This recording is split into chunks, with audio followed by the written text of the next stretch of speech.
गुरु प्यारी सात संगत जी सभी को प्यार भरी राधा स्वामी जी बाबा जी द्वारा बताई गई आज की साखी। तो चलो शुरू करते हैं। स्वर्ग जाने का असली हकदार कौन और वह कौन सा पाप है जिसे करने वाले मनुष्य को नरक जाने से कोई नहीं रोक सकता।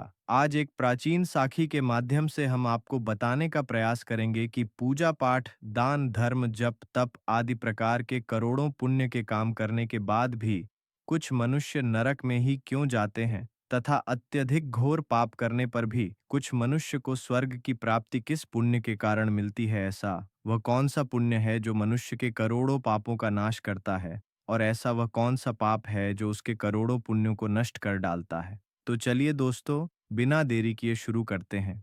एक समय की बात है, देवर्षि नारद वैकुंठ लोक में जाते हैं और भगवान विष्णु से पूछते हैं, हे प्रभु, कुछ मनुष्य पाप करने पर भी स्वर्ग में क्यों जाते हैं और कुछ मनुष्य को पुण्य करने के बावजूद भी नरक में क्यों जाना पड़ता है। ऐसा वह कौन सा पाप है जो सभी पुण्यों को नष्ट कर डालता है, और वह कौन सा पुण्य है जो समस्त पापों को भस्म कर डालता है। तब भगवान विष्णु कहते हैं, हे देवर्षि, आज आपने संसार के कल्याण हेतु उत्तम प्रश्न किया है। इसी संदर्भ में आज मैं आपको एक अत्यंत प्राचीन इतिहास सुनाता हूँ, जिससे सुनकर आपको आपके सभी प्रश्नों के उत्तर मिल जाएंगे। इसीलिए आप इस कथा को ध्यान से पूरा जरूर सुने। जो भी मनुष्य इस कथा का श्रवण करता है, उसके समस्त पापों का नाश होता है। देवर्ष कहते हैं, हे प्रभु, आओ के मुख से इस कथा को सुनना मेरा सौभाग्य है। मैं इस कथा को ध्यान से पूरा अवश्य सुनूंगा और इसका प्रचार करूंगा। भगवान विष्णु कहते हैं, हे देवर्षि, पूर्व काल की बात है। मध्य देश के एक नगर में एक ही समय पर 5 मनुष्यों की मृत्यु हो जाती है, और वे सभी मृत्यु के पश्चात यमलोक में पहुंच जाते हैं। यमलोक पहुंचने पर वहां का दृश्य देखकर वे सभी भयभीत हो जाते हैं। उनका अंगंग कांपने लगता है। यमलोक में विशाल काय आकार वाले यमराज सुवर्ण से बने सिंहासन पर विराजमान होते हैं। उनके पास चित्रगुप्त बैठे होते हैं, जिनके पास सभी प्राणियों का लेखा जोखा रखा हुआ है। यम के दूत प्राणियों को आगे धकेल रहे होते हैं। कुछ मनुष्य जोर जोर से विलाप कर रहे होते हैं, तो कुछ मनुष्य अत्यंत प्रसन्न होकर चल रहे होते हैं। स्वर्ग के द्वार से सुंदर प्रकाश दिखाई पड़ रहा होता है, तो वही नरक के द्वार से धधकती हुई अग्नि की ज्वाला ऐन दिखाई पड़ रही होती है। इस भयानक दृश्य को देखकर वे पांचों एक दूसरे से बात करने लगते हैं और अपने अपने पाप के विषय में चर्चा कर रहे होते हैं।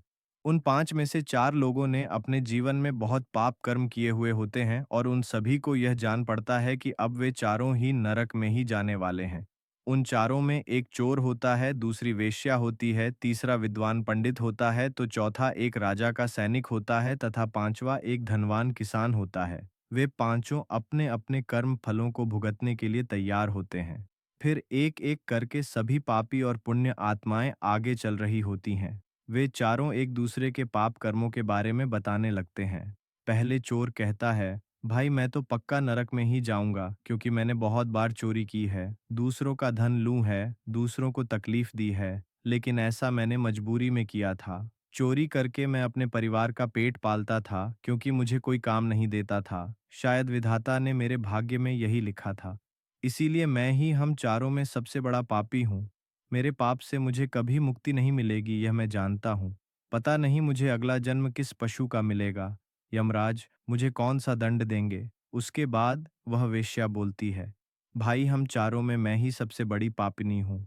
मुझसे बड़ा पाप यहाँ पर किसी ने नहीं किया होगा।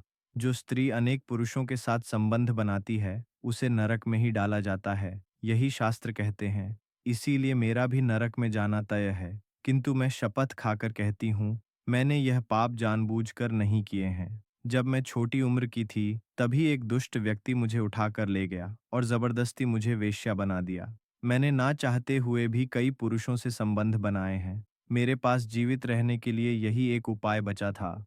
मैं करती भी तो क्या करती, मेरे पास इतनी शक्ति नहीं थी कि मैं उस दुष्ट पुरुष से लड़ सकूं।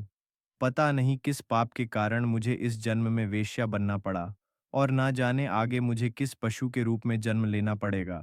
मेरे पाप से यह जान पड़ता है कि मैं भी पक्का नरक में ही जाऊंगी। उसके बाद वह सैनिक बोलने लगता है, भाई हम चारों में सबसे बड़ा पापी तो मैं ही हूँ। मैंने बहुत बड़े पाप किए। मैं राजा का सिपाही था, इसीलिए मैं लोगों पर जोर जबरदस्ती करता था। मैंने कितनों के प्राण लिए हैं। ना जाने कितने मासूम लोगों को सताया है, ना जाने कितने निर्दोष लोगों को मेरे हाथ से दंड मिला है।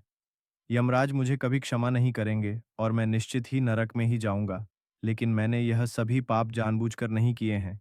अपने प्राणों के भय से और परिवार के पालन पोषण के लिए मुझे यह पाप करने पड़े हैं। हमारा राजा जो कहता था उसका पालन हमें करना पड़ता था। राजा के विरुद्ध भला कोई साधारण मनुष्य कैसे जा सकता है? यह सभी पाप करते हुए मुझे अत्यंत दुख भी होता था और मैं जानता था कि यह पाप करने से मुझे नरक की ही प्राप्ति होगी। किंतु परिवार के मोहवश होकर मैंने यह काम किया है। लेकिन पाप तो पाप होता है। पाप करके पश्चाताप करने का क्या फायदा? इसीलिए मेरा नरक में जाना तो तय है। उसके बाद वह विद्वान पंडित बोल, है भाई, हम चारों में से सबसे बड़ा पापी तो मैं हूँ। तुम लोगों ने जो पाप किए हैं, वह जाने अनजाने में किए हैं, या किसी ने तुमसे जबरदस्ती करवाए हैं, या मजबूरी में किए है। किंतु मैं तो विद्वान था, मैं सब सत्य असत्य जानता था, मुझे सच और झूठ का ज्ञान था, लेकिन फिर भी मैंने धन के लोभवश यह पाप किए हैं। शास्त्र कहते हैं कि जो सब कुछ जानकर भी पाप करता है, वह निश्चित ही नरक में गिरता है। मैंने अपने ज्ञान का दुरुपयोग किया है। मैंने अपने ज्ञान का उपयोग लोगों की सहायता के लिए नहीं, बल्कि धन को कमाने के लिए किया है।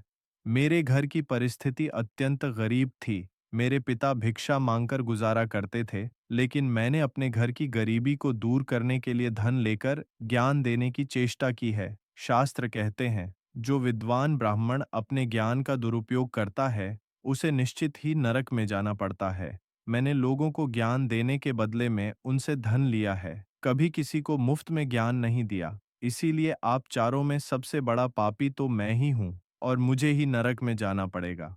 उन चारों की बात सुनकर वह धनी किसान हंस पड़ा और बोलने लगा, तुम चारों तो इतने बड़े पापी हो कि तुम लोगों को नरक में जाना ही पड़ेगा।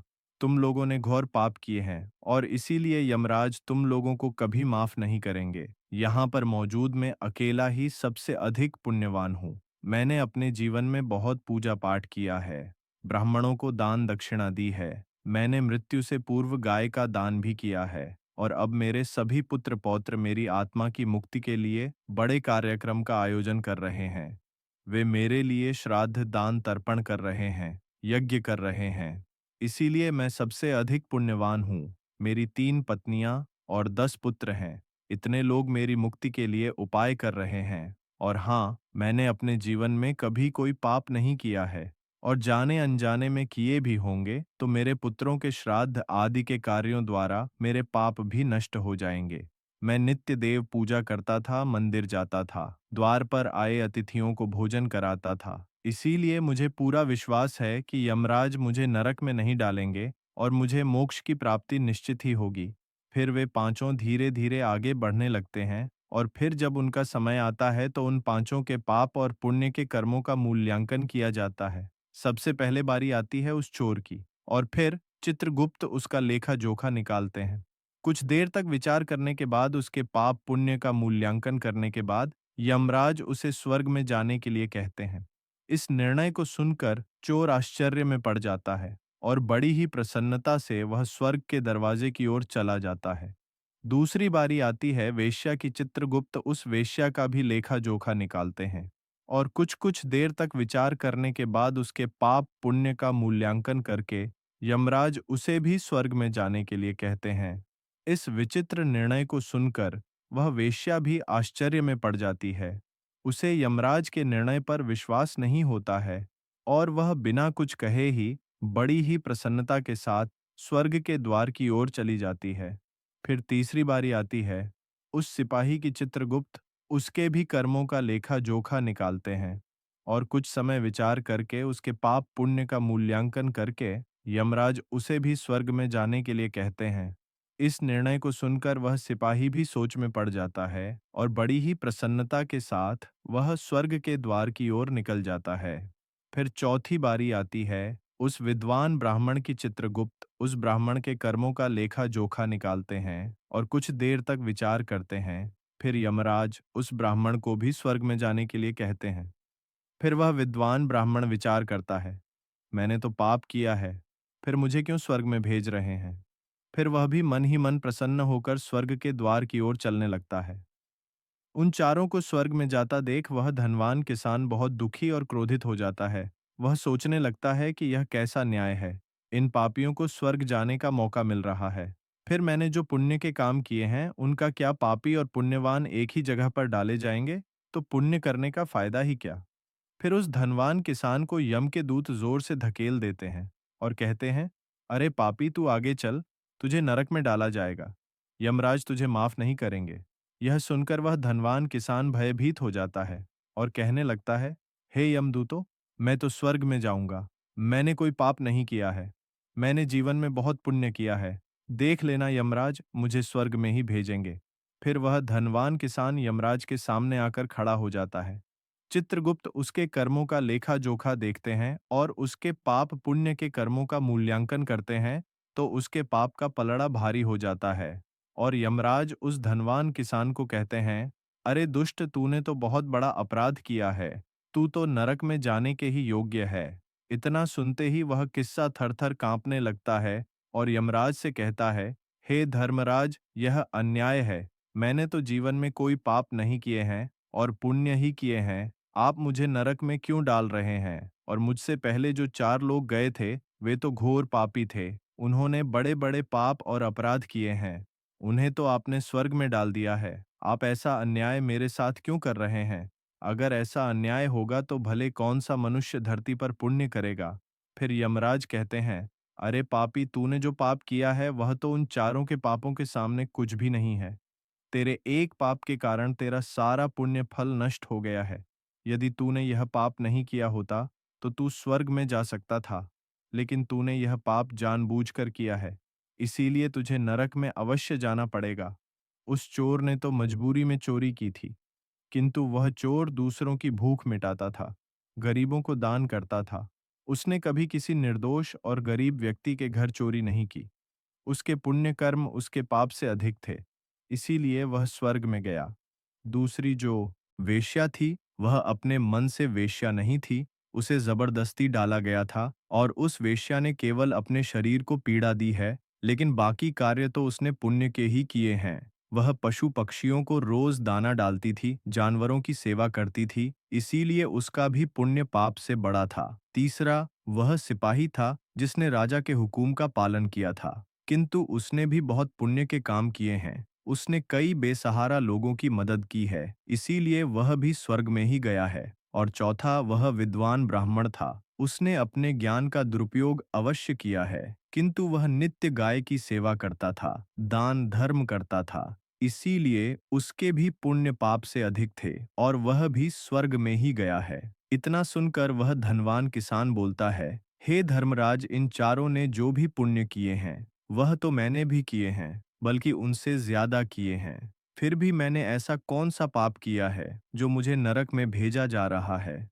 यमराज कहते हैं, हे दुष्ट, याद कर, तूने उस अबला विधवा नारी पर गलत लांछन लगाया था कि उसने तेरे घर पर चोरी की है, और इसके साथ ही तूने उसके ऊपर कई अन्य गलत लांछन लगाए थे। उसे व्यभिचारिणी और वेश्या कहकर उसके चरित्र का हनन किया है और राजा ने उसे सत्य समझकर उस अबला विधवा नारी को मृत्यु दंड दे दिया था। हे पापी मनुष्य, ब्रह्म हत्या, चोरी, मदिरापान आदि प्रकार के घोर पापों से भी प्रायश्चित करके मुक्त हो सकता है, किंतु दूसरों पर गलत लांछन लगाने पर कोई प्रायश्चित नहीं है। जो दूसरों पर गलत आरोप करता है, सत्य जानकर भी दूसरों को झूठ कहकर उनके पर दोष डालता है, वह तो सबसे बड़ा पापी है। उसके द्वारा किए गए सभी पुण्य नष्ट हो जाते हैं, इसीलिए तूने जितने भी पुण्य किए हैं वे सभी उस एक पाप के कारण नष्ट हो गए। फिर यमराज यमदूतों को कहकर उस पापी किसान को नरक ले जाने के लिए कहते हैं और वह किसान रोता हुआ विलाप करता हुआ नरक के मार्ग पर चलने लगता है। हे देवर्ष, इस प्रकार से उन चारों ने पाप करके भी उन्हें स्वर्ग की प्राप्ति हुई है, किंतु उस किसान ने जघन्य अपराध किया है। किसी अबला स्त्री पर गलत लांछन करके उसका चरित्र हनन किया है। एक स्त्री सदा ही पूजनीय है। जो भी पुरुष स्त्री पर गलत आरोप करता है उसे महापाप लगता है। कभी किसी स्त्री की दुर्बलता का फायदा नहीं उठाना चाहिए। पराई स्त्री को सदैव ही माता समझना चाहिए। जो पराई स्त्रियों पर गलत दृष्टि डालता है उसे पाप ही लगता है। जो विधवा दुखिया स्त्री को सताता है उसे नरक में जाना पड़ता है। मनुष्य को कभी सत्य का मार्ग नहीं छोड़ रहना चाहिए। सत्य के मार्ग पर चलकर ही स्वर्ग की प्राप्ति होती है। असत्य का साथ देने से मनुष्य के सभी पुण्य भी नष्ट हो जाते हैं। तो दोस्तों, कभी किसी पर गलत आरोप नहीं करना चाहिए। सत्य जानकर भी असत्य का साथ नहीं देना चाहिए। जो दूसरों पर गलत आरोप डालता है, उसे यमराज कभी क्षमा नहीं करता है। उम्मीद है आपको यह साखी पसंद आई होगी। वीडियो को लाइक जरूर करें और कमेंट राधा स्वामी जी अवश्य लिखें। साथ ही चैनल को सब्सक्राइब करें। आप सभी का प्यार भरी राधा स्वामी जी।